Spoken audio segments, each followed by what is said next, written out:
Years of assiduous work have prepared Brazil for the Olympic Games this month, with grand infrastructure projects around the country, but mostly in Rio de Janeiro.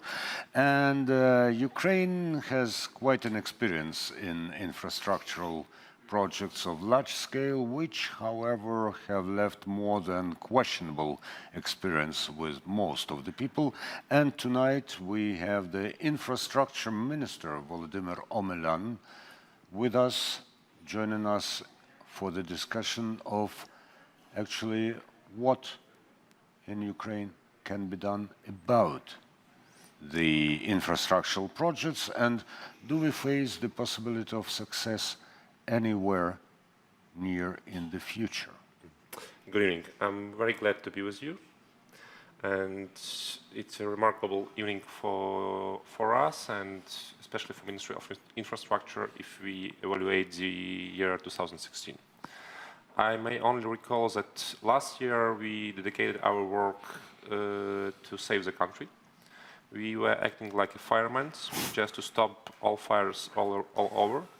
I may remind you that Ukrainian railways were almost in collapse, going bankruptcy. The situation in seaports was far away from perfect, and all other industries were facing challenges. This year we are concentrating on different approach. Ukrainians always claim that there is a biggest challenge, the toughest task is the system, and we need to change it. We are changing the system. We are changing the rules, we are changing the people. This year we face... Which comes first? Changing the rules or changing the people? People. Only good professionals can build transparent and sustainable system to rule and to run the country. It's my personal belief, and it's the only key to success from our team to change the situation. But how are you going to attract good people if you can't offer them competitive salaries? We can. Actually, last year we did a lot, and we convinced the government to change the attitude towards state assets and towards state enterprises. We finally achieved solution for CEO to get market-based salaries, and we have success.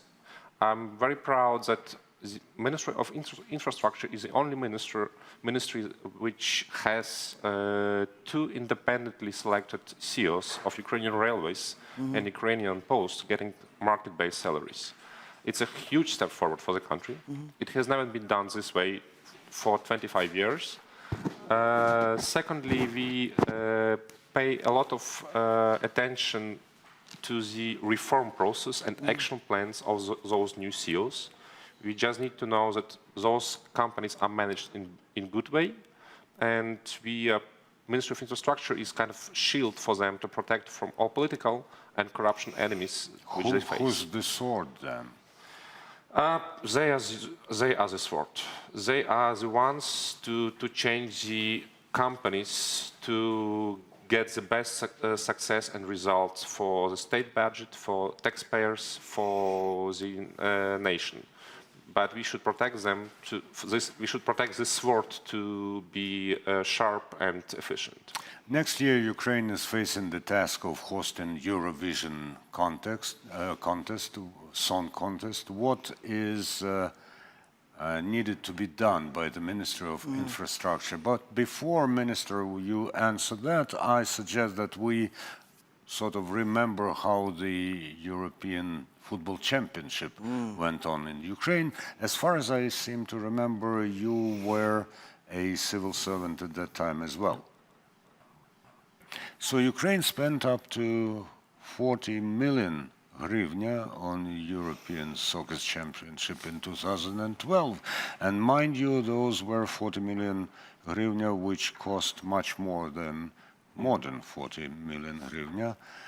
Of course, we were intensely proud of the 4 new stadiums, 4 new airports, and some new railway cars that ran between these cities.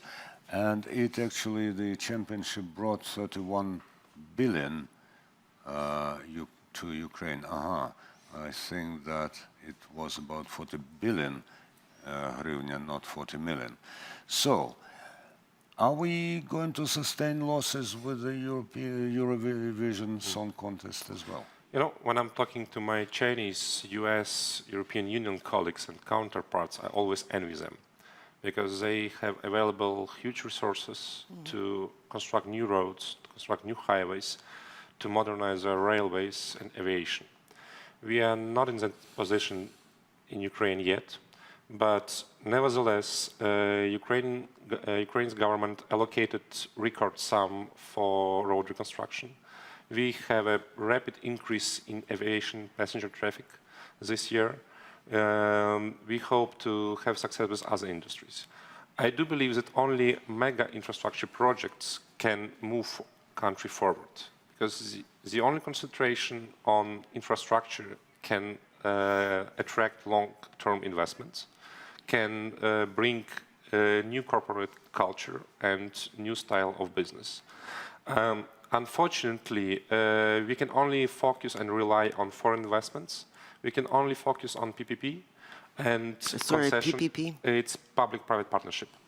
And concession as the main instruments to change the whole picture of Ukraine. There are a lot of interest concerning our seaports. There is increased interest concerning aviation and air companies to enter Ukrainian market. We see huge potential in inland waterways. There are other fields that could be developed smoothly. Concerning your specific request, I would say that first of all we should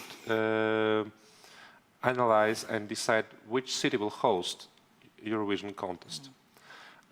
Secondly, we will try to do our best to have airports, roads ready for it. But we will do it step by step. So first the winner comes, and then we decide what to do. The government, anyway, I'm sorry, already allocated 15 million euros for this contest. I think this sum is pretty good one to start with, but then we also should rely on business to develop new facilities and comfort situation for guests. These large infrastructure projects often have, how shall I put this? I don't want to use the term corruption, but I guess that's the only word I can find to describe it. We've talked about the 2012 Euro Cup games. There was a lot of discussion about corruption around these state infrastructure projects. And very often when we have these state infrastructure projects in certain countries, corruption is the norm. We see the same thing happening in Brazil with the Olympics now. What sort of safeguards are you putting in place for the Eurovision contest that it's not going to be an allegation? Because we don't have those kind of allegations when Britain hosts the Olympics or Canada hosts the Winter Olympics. But when it happens in Brazil or in Russia, these sorts of things. Frankly saying. But in our case, I do believe that neither me nor my team will never be blamed in corruption schemes. And I'm very proud of it that my tenure as a deputy minister and minister for almost 18 or more months, there was not a single allegation of corruption or something like that. I think it's a huge step forward because it was always a practice for Ukraine that the minister is a corrupted person and he drives limousines, drinks champagne and enjoying his life in yachts. Not anymore.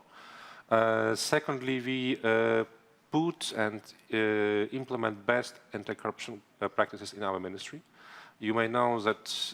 Could you tell our listeners, our viewers, what sort of measures? I have a very special challenge with that. I appointed special anti-corruption deputy minister, directly cooperating with National Anti-Corruption Bureau, with all other law enforcement bodies.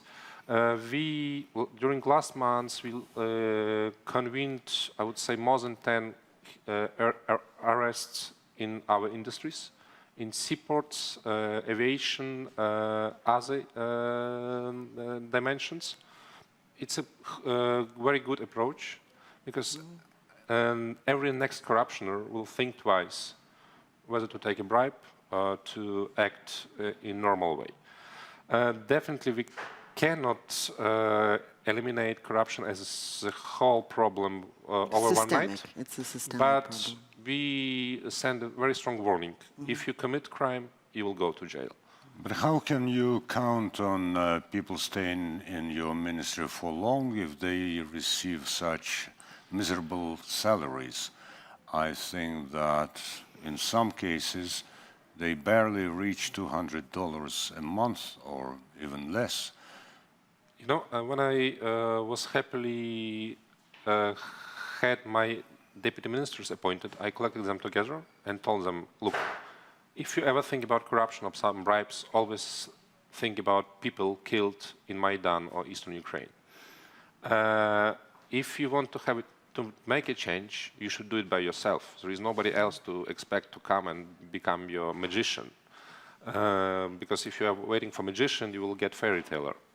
This is the only thing that will happen to you.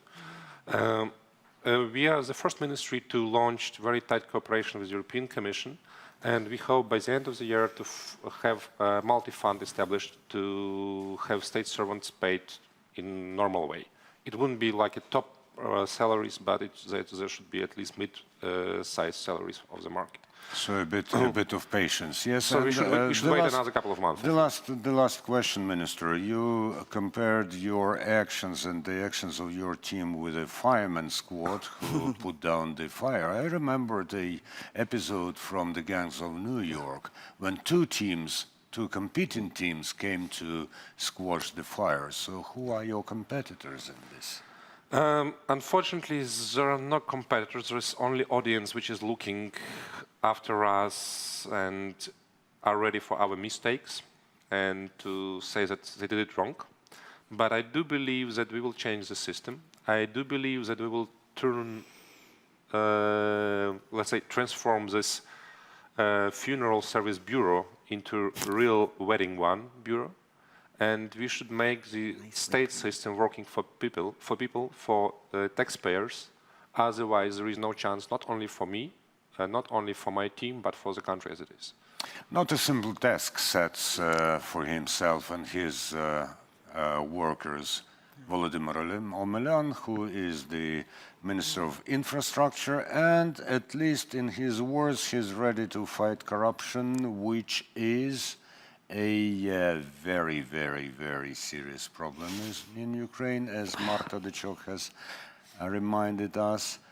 But recently, Ukraine has said no to paper procedures where the state purchases and state procurement system is concerned. And we're now going to show you a video about the new system being introduced in Ukraine for state procurement, for public procurement. It is called Prozoro, which is a pun on words. In Ukraine, this means transparently, and of course, in English and in Spanish, this evokes a mention of Zorro. So some very rich people should be very afraid.